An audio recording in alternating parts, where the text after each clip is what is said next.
Doja që ta vazhdonim pak bashkë i dashur mentor.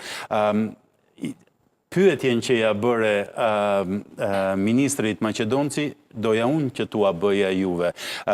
Si e vlerësoni, ose më sakt, cili është motivi që i shtyn Shtetet e Bashkuara të Amerikës të kenë marrëdhënie të tilla kaq prioritare në fushën ushtarake dhe të sigurisë, ndërkohë që në dimensionin politik ato lënë shumë për të dëshiruar? Po, s'pari sepse prioriteti numër 1 i Shtetet Bashkuara të Amerikës në Kosovë është ushtarak, është në fushën e sigurisë, në sferën e sigurisë. Dhe kështu shpjegohet edhe fakti që Shtetet Bashkuara të Amerikës kanë bazën më të madhe të amerikane jashtë Shtetet Bashkuara të Amerikës në Europë, e kanë pikërisht bombstillin në Kosovë. Pra, kjo do të thotë që Shtetet Bashkuara të Amerikës kanë një interes afatgjat strategjik sa i përket çështjeve të sigurisë. Kjo është e para. E dyta, natyrisht që Kosova ka pas marrëdhënie të shkëlqyera me Shtetet Bashkuara të Amerikës në pikpamje politike, por natyrisht që këto marrëdhënie kanë qenë marrëdhënie, dhe duhet ta pranojmë realitetin, kanë qenë marrëdhënie vasaliteti, jo marrëdhënie partneriteti, për shkak se Kosova ka një detyrim të madh ndaj Shtetet Bashkuara të Amerikës për atë që ka ndodhur me pavarësimin e Kosovës.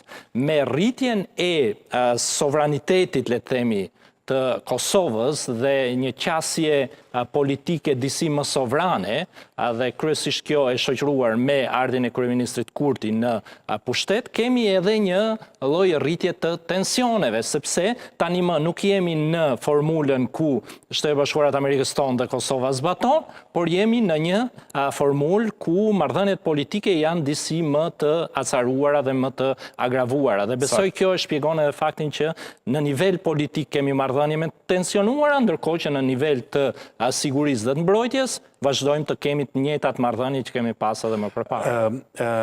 Ne i diskutuam, mentor, tre elementet e qëndësishme të dimensionit të sigurisë, marrëveshjen e ndërveprueshmërisë dhe të sigurisë në komunikim, marrëveshjen kronizë të mbrojtjes që do të nënshkruhet nga ministri në Washington dhe manovrat ushtarake Defender Europe 25. Çfarë do të... Ju keni dhe eksperiencë në Ministrinë e Mbrojtjes të Republikës së Shqipërisë. Çfarë do të thotë kjo?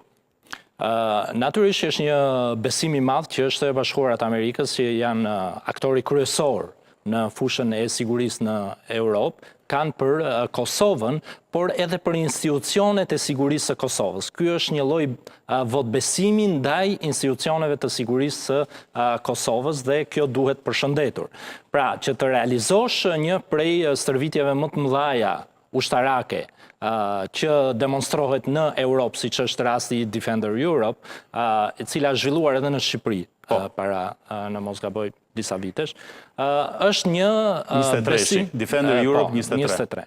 Është një besim i madh që i jepet institucioneve të Kosovës, sepse edhe vetë forcat e sigurisë së Kosovës do duhet të tregojnë një nivel të lartë ndërveprueshmërie me forcat mike, partnere që do të vinë në Kosovë. Dhe natyrisht që kjo stërvitje është një stërvitje e rëndësishme për Kosovën, si në pikpamje teknike ushtarake, po ashtu edhe në pamje të strategjike, pra të sigurisë së Kosovës dhe të përkushtimit që kanë Shtetet Bashkuara të Amerikës dhe partnerët e tjerë ndaj sigurisë së Kosovës. Pastaj, sa i përket marrëveshjeve, natyrisht që ky është një element që ka të bëjë me marrëdhënien bilaterale ndërmjet Kosovës dhe Shtetet Bashkuara të Amerikës, kishte një skepticizëm në rritje nëse Shtetet Bashkuara të Amerikës do të demonstronin të njëjtin përkushtim ndaj sigurisë së Kosovës, mirë po këto marrëveshje rikonfirmojnë edhe të gjitha këto dyshime dhe rikonfirmojnë përkushtimin që kanë Shtetet Bashkuara të Amerikës ndaj Kosovës.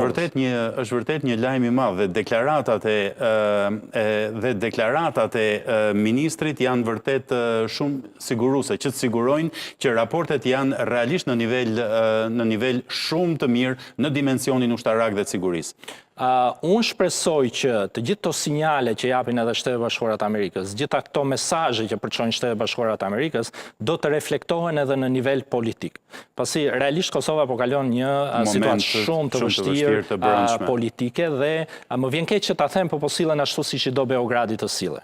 Normalisht Kosova do duhet të kishte gjetur zgjidhje deri tani të konstituonte institucionet dhe të ecte përpara me sfida jashtëzakonisht të mëdha që në nivel kemi një kontrast jashtëzakonisht të madh ndërmjet institucioneve të sigurisë dhe raportit tyre me Shtetet Bashkuara të Amerikës dhe partnerët e tjerë dhe institucioneve politike në vend që kanë futur vendin në një krizë nga e cila nuk po shohim që ka një dalje. Uroj që të ketë një zgjidhje sa më të shpejtë në mënyrë që të konstituohen edhe institucionet politike.